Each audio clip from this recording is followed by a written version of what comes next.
Good day and welcome to this video lecture about algebra.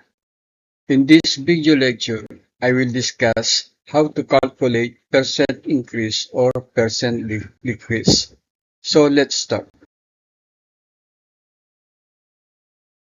Now, what is percent change?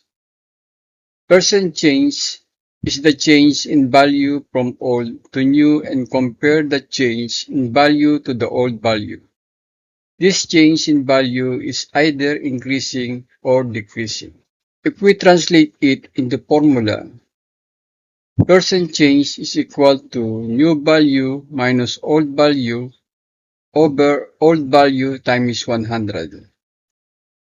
Now let's illustrate it through sample problem. Let's say the price of rice was increased from 30 pesos to 35 pesos. What is the percentage change? The old value is 30 pesos and the new value is 35 pesos. Using the formula and putting the given values, we will get a percent change of 16.67%. So the increase in prices of 5 pesos corresponds as an increase of 16.67% from the old value of 30 pesos. Now how about if the price is decreased from the old value of 30 pesos to a new value of 25 pesos? The change in value from old to new is the same at an absolute value of 5 pesos. But since the price was decreased, the percent change will be negative 16.67%. Let's say the price was decreased from 35 pesos to 30 pesos. We will notice that the change in value is also negative 5. What do you think? Will it give the same answer of negative 16.67%? The answer is no, because the change in value of negative 5 will be compared to the old value and that old value is not the same.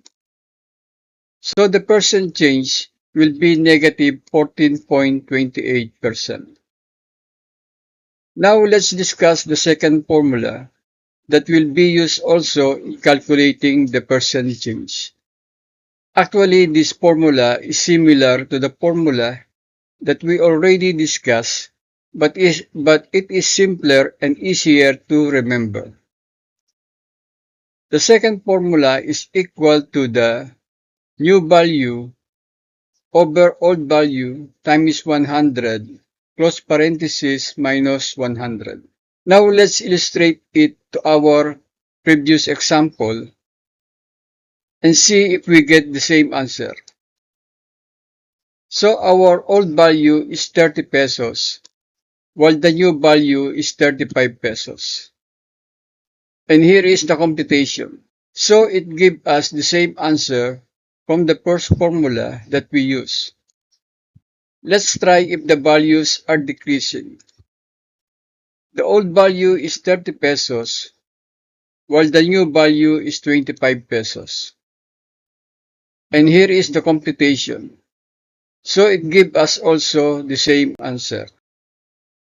Now let's solve some more problems that we were going to apply those formulas that we discussed.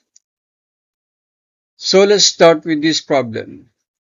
The price of a washing machine is 5,000. How much will it cost if a 15% discount is applied? But before we solve the problem, I would like to show you the derived formula that also came from the previous formula that we discussed. And this is our new formula. The fraction percent change over 100 can be converted into a decimal because percent divided by 100 will remove the percent symbol. And let's call that decimal number as capital R. So our new formula will become new value is equal to old value times 1 plus minus R, where capital R is the rate in decimal number form. You will notice that before capital R, there is a plus and minus sign. You will use plus when it is increase and minus if it is decrease or discount. Now let's solve the problem.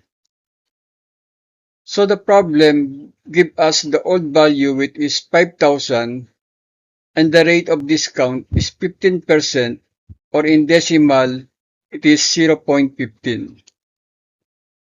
Now plug into the formula. The new value is 4,250. So 4,250 is the new sale price after a 15% discount. Now let's say if the 15% markup or 15% increase in price was applied, how much will it cost? So in that case, we will use a plus sign before the capital R.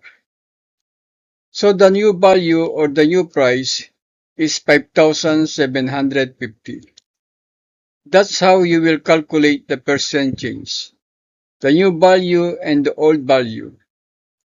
I have shown you the three different formulas, wherein the first is the original formula, while the second and the third formula are the derived formulas came from the original formula. Now, I don't want to end this lecture without showing you how the two formulas were derived. So this is the original formula that we use in the first part of this video. Moving on, the fraction on the right side of the formula was break up into two fractions.